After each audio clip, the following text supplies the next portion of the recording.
Hi friends, Kaveri ಚಾನಲ್ಗೆ ಸುಸ್ವಾಗತ. ಇವತ್ತಿನ ರೆಸಿಪಿ ಬಂದುಬಿಟ್ಟು ತಾಲಿಪೆಟ್ಟು ಮಾಡ್ತಾಯಿದ್ದೀನಿ.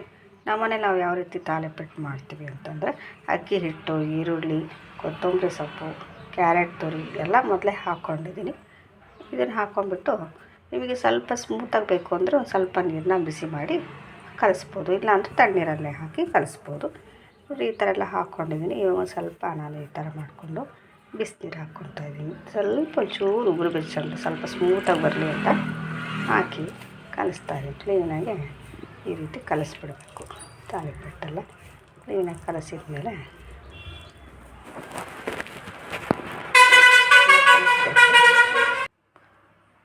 ನೋಡಿ ಫ್ರೆಂಡ್ಸ್, ನಾನಿವಾಗ ತಾಲಿಪೆಟ್ಟು ಹಿಟ್ಟನ್ನು ಕಲಸಿಟ್ಕೊಂಡಿದ್ದೀನಿ. ಇದಕ್ಕೆ ಇವಾಗ ಶೇಂಗಾ ಚಟ್ನಿ ಮಾಡ್ತಾಯಿದ್ದೀನಿ.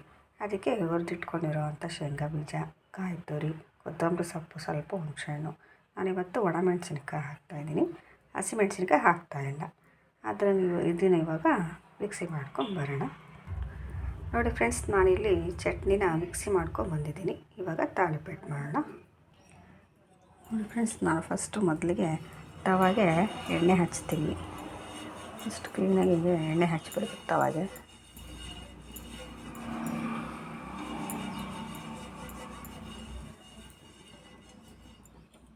ಆಮೇಲೆ ನೋಡಿ, ನಾನೊಂದು ಉಂಡೆ ಮಾಡ್ಕೊಂಡಿದ್ದೀನಿ.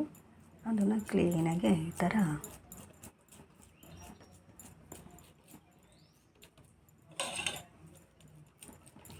ತಟ್ಕೊಂಡ್ಬಿಡಬೇಕು.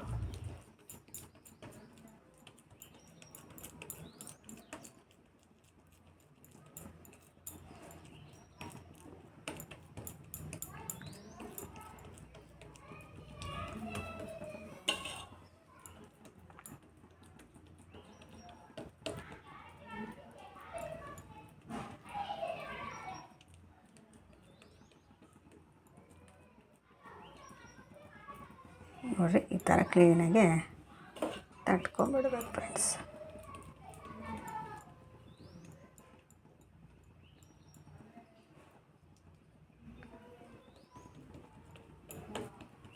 ನಮ್ಮ ಮನೇಲಿ ನಾನು ಮಾಡ್ತಾ ಇರೋವಂಥ ತಾಲಿಪೆಟ್ಟು ಈ ರೀತಿ ಮಾಡ್ತೀನಿ. ಆಮೇಲೆ ಒಂದು ಸ್ವಲ್ಪ ಎಣ್ಣೆನ ಹಚ್ಕೊಂಡ್ಬಿಡ್ಬೇಕು.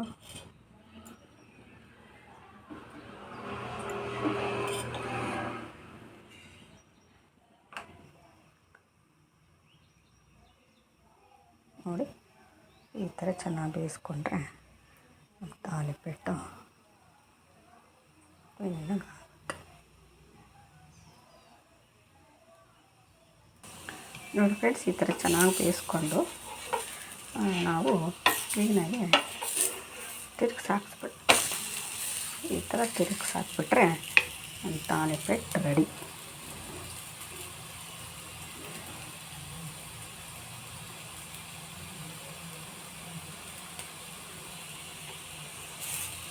ಥರ ಸ್ವಲ್ಪ ಚೆನ್ನಾಗಿ ಬೇಯಿಸ್ಕೊಂಡ್ರೆ ಅದು ಈರುಳ್ಳಿ ಎಲ್ಲ ಹಾಕಿರ್ತೀವಲ್ಲ, ಕ್ಲೀನಾಗಿ ಚೆನ್ನಾಗಿ ಬೇಯಬೇಕು. ಕ್ಲೀನಾಗಿ ಚೆನ್ನಾಗಿ ಬೇಯಿದ್ರೆ ಸ್ಮೂತಾಗಿ ಆಗುತ್ತೆ.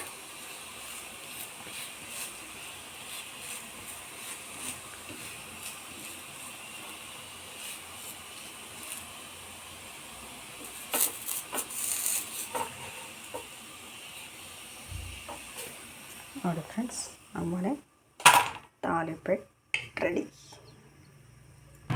ನೋಡಿ ಫ್ರೆಂಡ್ಸ್, ನಮ್ಮನೆ ತಾಲಿಪೆಟ್ಟು ಚಟ್ನಿ ರೆಡಿಯಾಗಿದೆ. ನಿಮಗೆ ಈ ವಿಡಿಯೋ ಇಷ್ಟ ಆದರೆ ಲೈಕ್ ಮಾಡಿ, ಸಪೋರ್ಟ್ ಮಾಡಿ, ಸಬ್ಸ್ಕ್ರೈಬ್ ಮಾಡಿ. ಥ್ಯಾಂಕ್ ಯು ಸ್ನೇಹಿತರೆ.